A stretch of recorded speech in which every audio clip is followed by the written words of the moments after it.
Bem, minha gente, nesse programa a gente tem o imenso prazer de bater um papo com Dom Félix, nosso bispo diocesano, que está conosco hoje no programa pela primeira vez. E eu estava brincando com Dom Félix aqui, que após um grande susto, né, Dom Félix, agora sim temos o bispo já em pleno restabelecimento para a comunidade da nossa diocese, não é isso? É um prazer tê-lo aqui.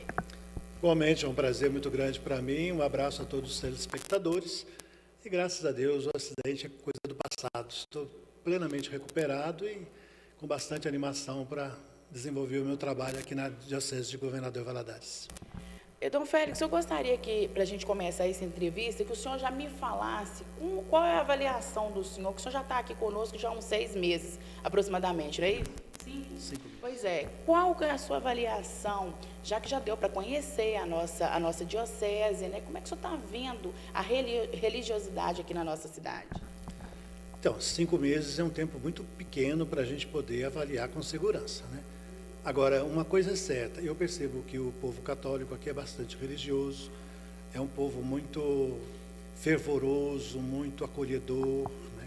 Muito afetuoso, e que a igreja aqui na Diocese de Valadares é uma igreja que, apesar de muitas dificuldades, ela é uma igreja que está vivendo plenamente a sua missão, né?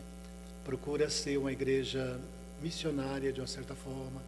As celebrações litúrgicas são bem preparadas e bem realizadas. A ação pastoral catequética parece-me que está acontecendo muito bem. Agora, percebo, por um outro lado, que as pastorais sociais estão um tanto enfraquecidas, precisam ser mais dinamizadas, mais fortalecidas, né? E o clero é um clero bom, tanto é que eu percebi isso agora nas transferências que tive que fazer, né? Ao todo 32 transferências e não tive problema com nenhum padre, todos eles foram bastante dóceis às necessidades da igreja, prontos para atender aquilo que a igreja precisa deles. E eu gostaria que o senhor me falasse, porque da diocese que o senhor vem, que é a diocese de Lourdes, né? De Luz, é uma diocese bem menor do que a nossa aqui, que é a nossa aproximadamente 50, 60 cidades. E eu queria que o senhor me falasse da dificuldade encontrada aqui na nossa diocese. O senhor falou muito bem dessa questão das mudanças, né? Na verdade, a gente sabe que toda mudança ela gera uma polêmica, muita gente não quer, outras querem, recebe bem. Queria que o senhor me falasse disso também. Então, primeiramente, eu gostaria de dizer que a Diocese de Luz não é muito menor do que aqui, não, ao contrário.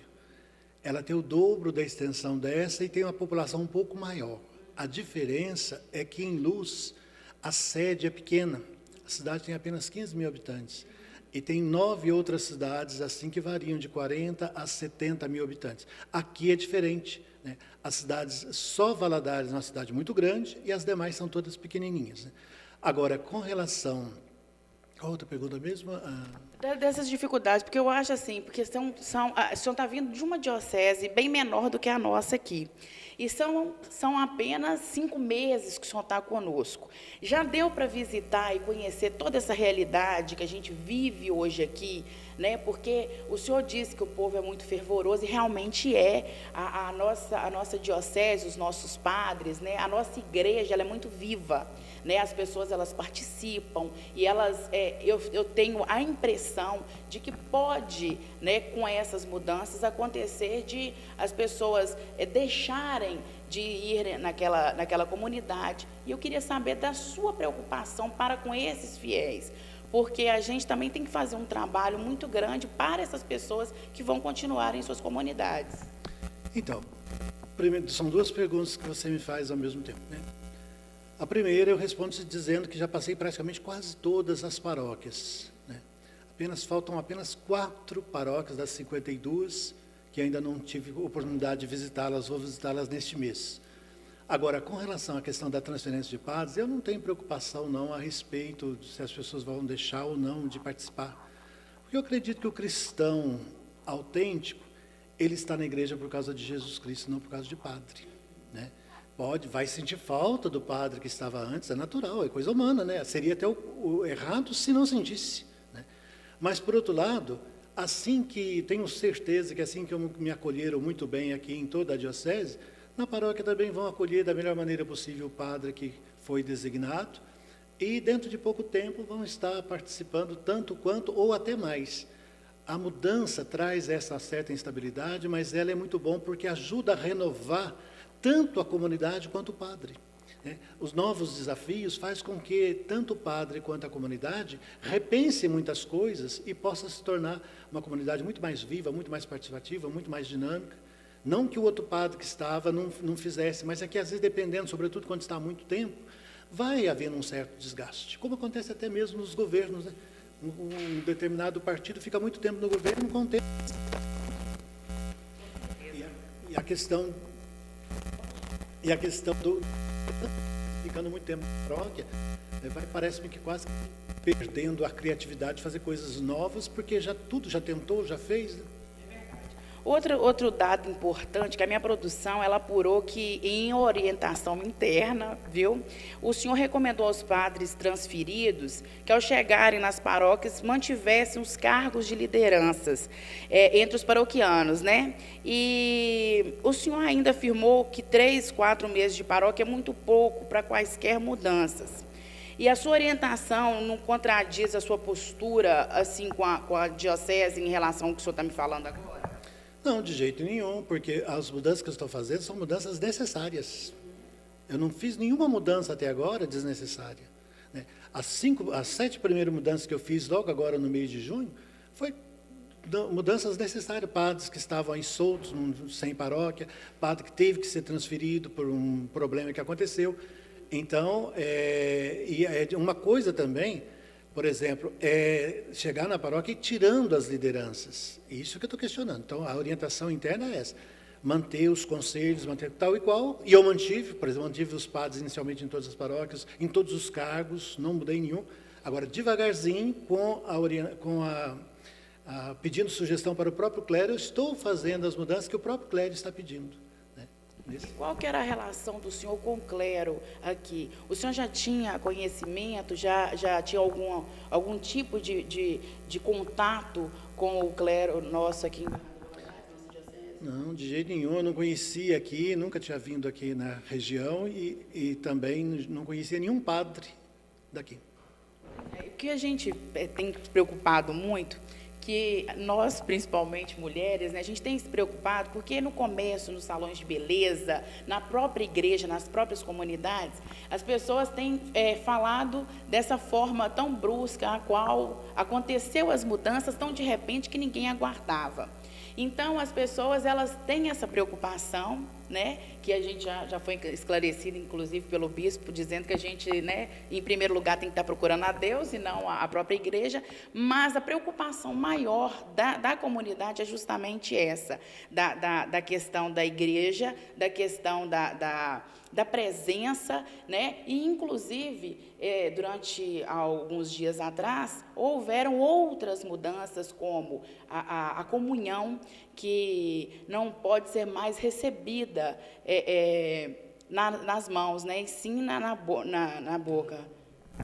Não, por exemplo, não é que houve mudança nenhuma, houve uma orientação minha, seguindo a orientação da igreja, a respeito da Sagrada Comunhão.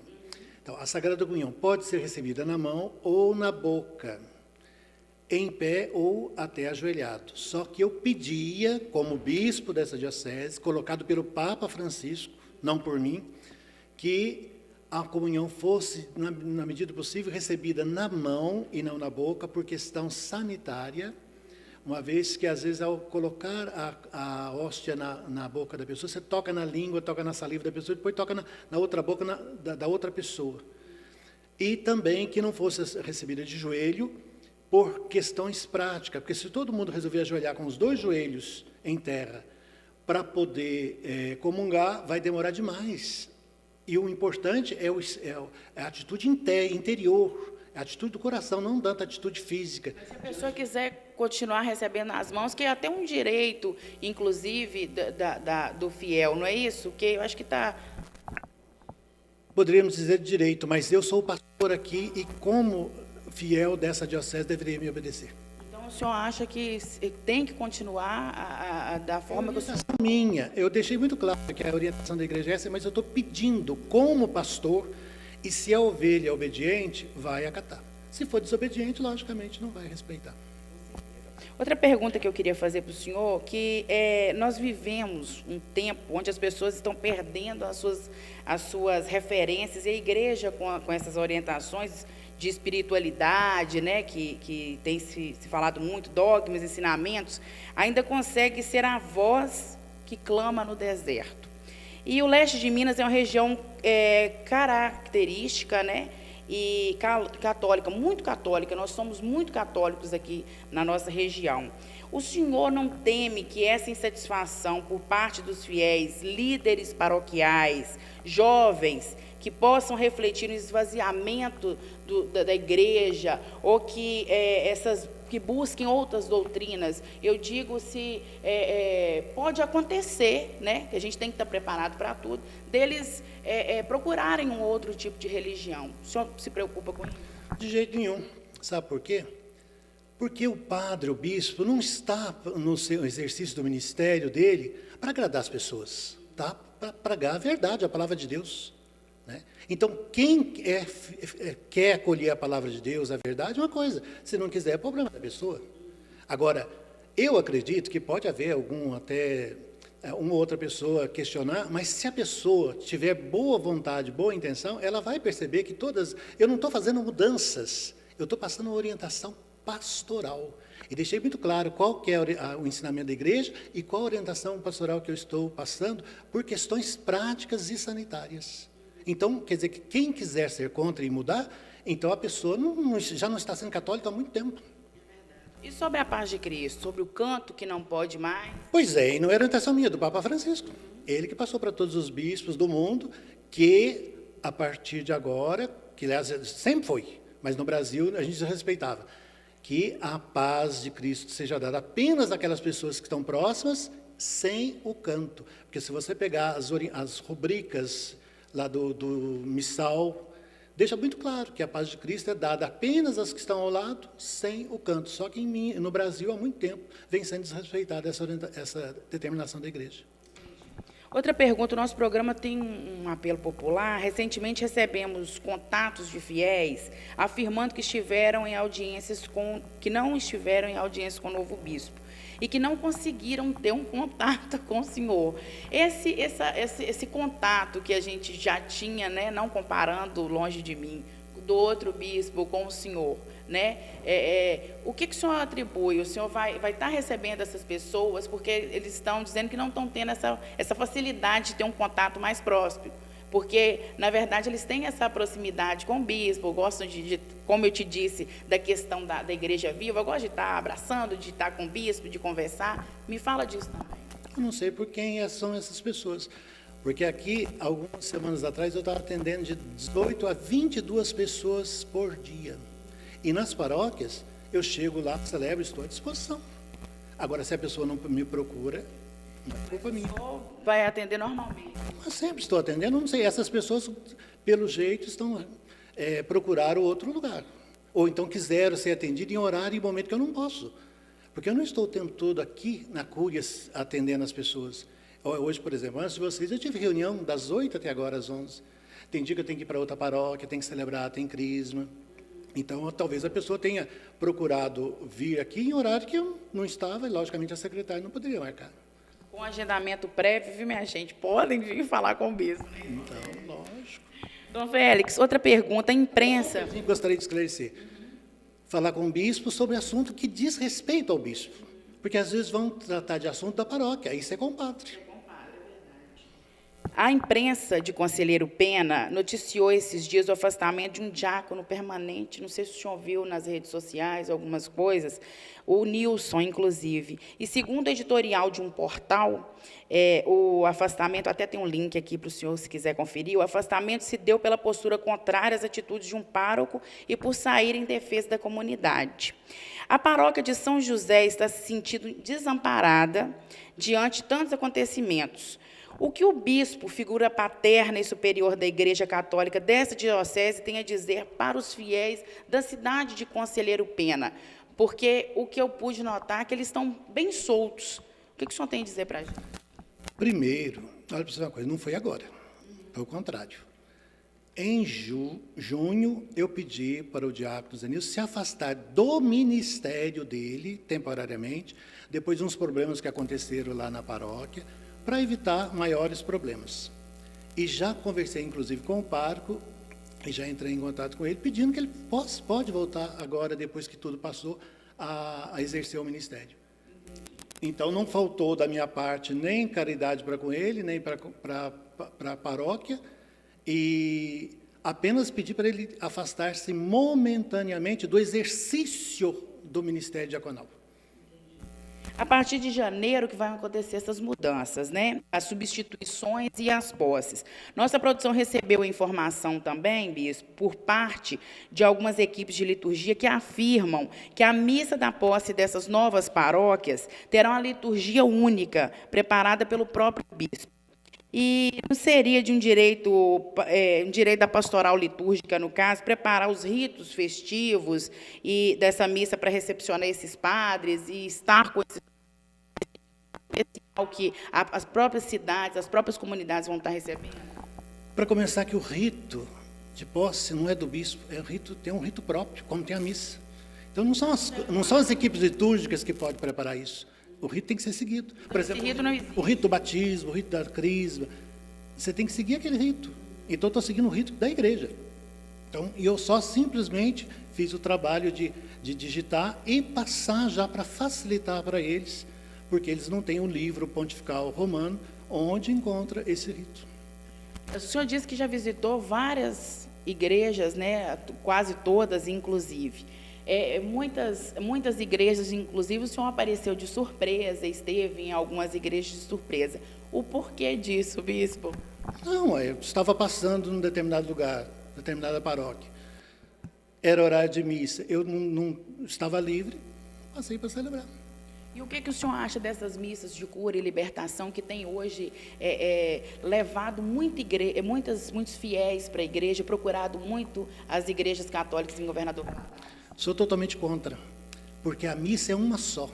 E missa, quando se fala de missa de cura e libertação, passa a imagem, a ideia de que é uma missa especial e melhor, e não é. E muitas vezes está acontecendo erros gravíssimos nessas missas, desviando completamente, valorizando apenas o emocional e não a questão da fé. A pessoa vai mais por um sentimento gostoso interior que ele tem, não tanto porque ele está realmente comprometido com a causa do reino de Deus, querendo celebrar a sua fé. Mas o senhor pretende extinguir esse tipo de missa nas igrejas católicas? Já orientei os padres para acabar com isso. Não é correto, isso não é orientação da igreja. Bispo, eu gostaria que o senhor me falasse também dessa questão, hoje, da política ser tão ligada à Igreja Católica, embora a Igreja não aceita a política dentro da Igreja, mas alguns padres acabam se envolvendo, né, que o padre ele tem o poder de estar abraçando a comunidade, né, de estar cuidando da espiritualidade da comunidade. Como é que o senhor vê hoje a política dentro da Igreja e qual a sua opinião quanto a isso? Para começar, que a gente tem que entender política, distinguir dois tipos de política, né? A política com P maiúscula, que é a busca do bem comum, e isso é o dever de todo cidadão e, portanto, de todo cristão e da igreja enquanto instituição. Então, orientar as pessoas para votar consciente, para reivindicar os seus direitos, isso é obrigação da igreja, esse tipo de política a igreja faz. Agora, não cabe à igreja, muito menos aos ministros da igreja, exercer a política com P minúsculo, que é a política partidária. Por isso mesmo, que nós temos, no caso aqui na Diocese, o padre Paulo Almeida, que eu, pelo fato de se candidatar a vereador e estar exercendo o ministério, ele está afastado de paróquia. Eu o coloquei apenas como capelão das instituições sociais e religiosas, para que, uma vez que ele está exercendo a política partidária, e que não combina com a missão da igreja, que é a missão de unidade, não é de partido, de divisão.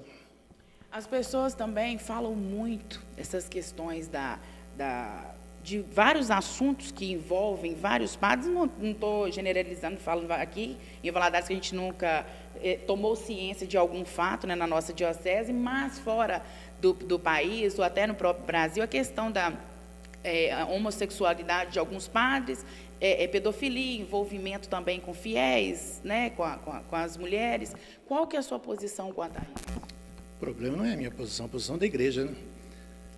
Olha, seja homossexual, ou heterossexual, ou bissexual, a gente espera não somente do padre, mas de qualquer pessoa, inclusive do solteiro, viver dignamente a sua vida. E no caso do padre, viver a castidade perfeita. Isso que a gente espera, né?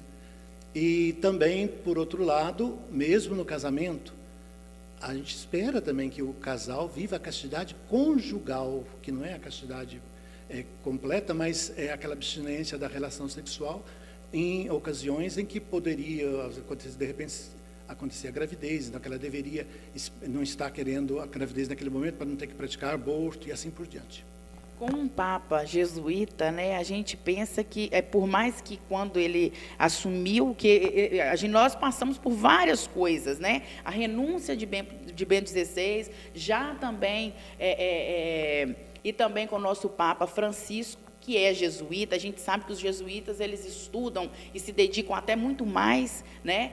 O senhor acha que vai haver algum tipo de mudança? O senhor acha que com esses novos tempos, os padres poderão, de repente, ter um outro tipo de segmento, de outro tipo de vida? Você acha que o Papa ele pode vir a criar novas leis dentro da Igreja Católica ou vai se manter da mesma forma?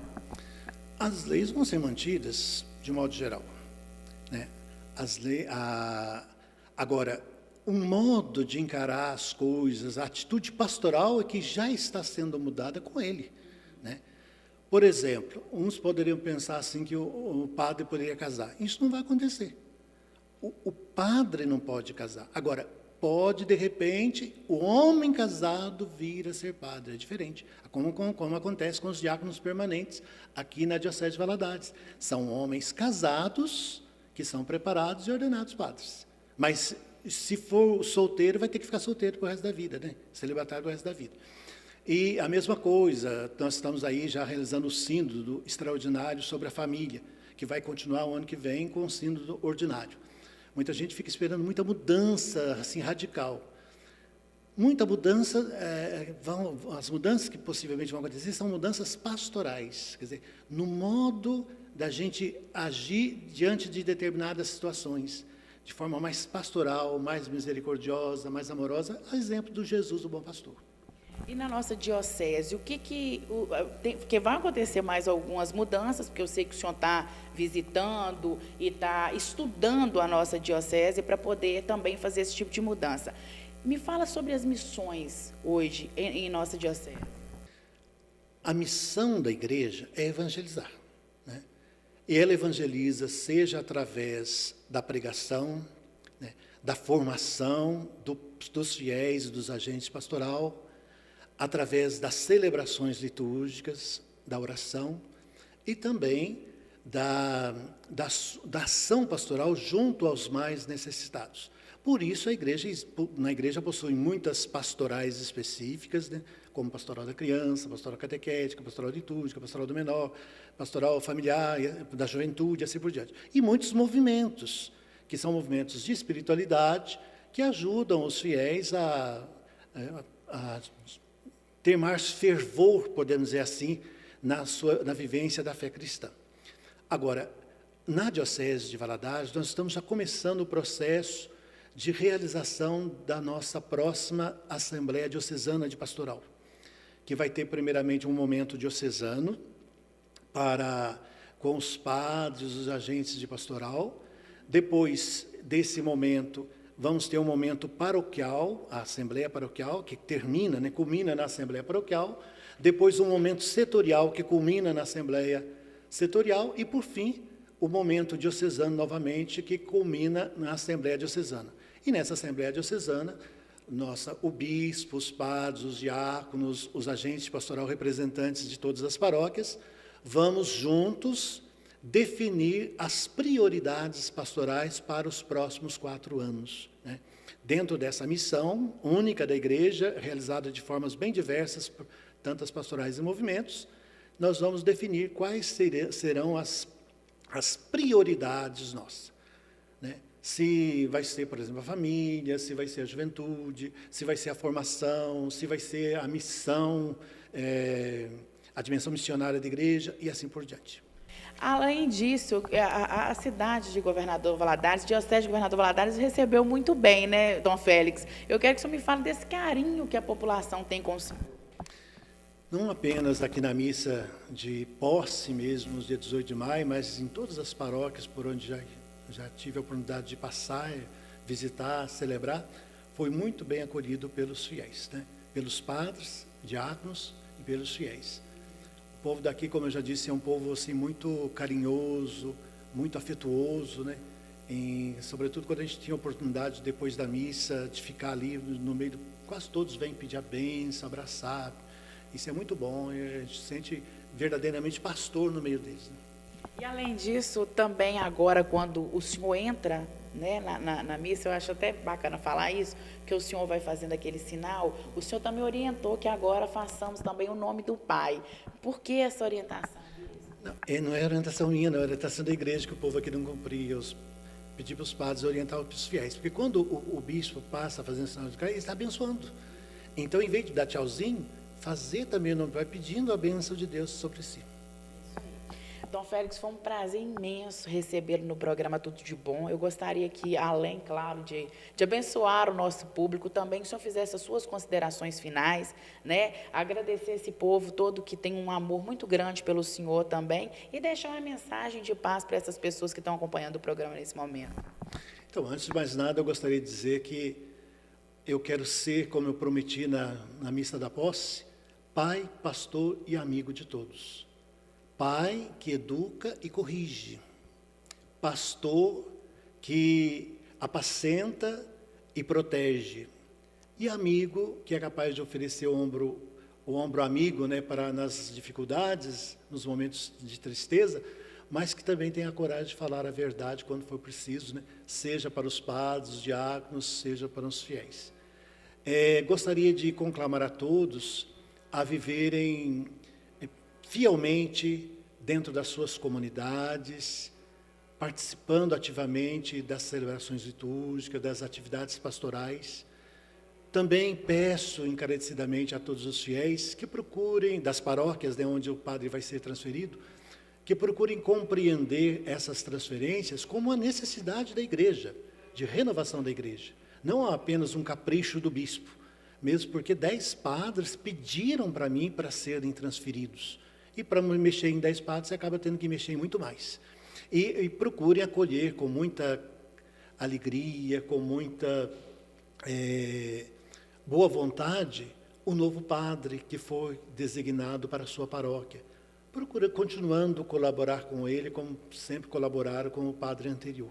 Rezem também pela intenção do seu padre atual, pároco atual, que vai ser transferido, para que ele seja fiel e feliz, né, na sua missão na nova paróquia. No final do ano, a gente vai ter alguma novidade ainda aí, Dom Félix? Eu falo porque o Natal está chegando, é um momento único, né? Um momento de santidade também, onde nós comemoramos o nascimento de Jesus Cristo. Nesse final de ano, tem mais alguma coisa para poder passar para o meu público ainda? Não. Só para você ter uma ideia, nós estamos na Diocese fazendo a revisão de todos os documentos assim que norteiam, são os diretórios que norteiam a vida da nossa igreja. Nós estamos revendo as diretrizes pastorais de todos os sacramentos, o diretório administrativo, o diretório do Conselho Pastoral, de Conselho Diocesano de Pastoral. Estamos revendo também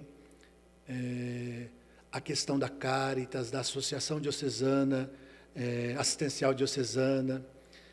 Tudo isso está se acontecendo com várias comissões trabalhando, mas isso aí não são novidades, são revisões necessárias para nós atualizarmos os estatutos, as diretrizes à realidade atual. No mais, o que eu penso é o seguinte, pode acontecer uma outra mudança nova, mas que vai acontecer por uma necessidade que surgir na hora, que a princípio não temos nenhuma outra mudança assim pensada, não. E eu quero, então, deixar a minha bênção, o meu abraço a todos, né? Que a bênção de Deus Todo-Poderoso, Pai, Filho e Espírito Santo, desça sobre todos vocês e permaneça para sempre. Fiquem com Deus. Muito obrigada, viu, Dom Félix, mais uma vez estar aqui com o senhor. E é isso, eu conversei com o nosso bispo diocesano, Dom Félix, e você continua com o programa Tudo de Bom, não saia daí.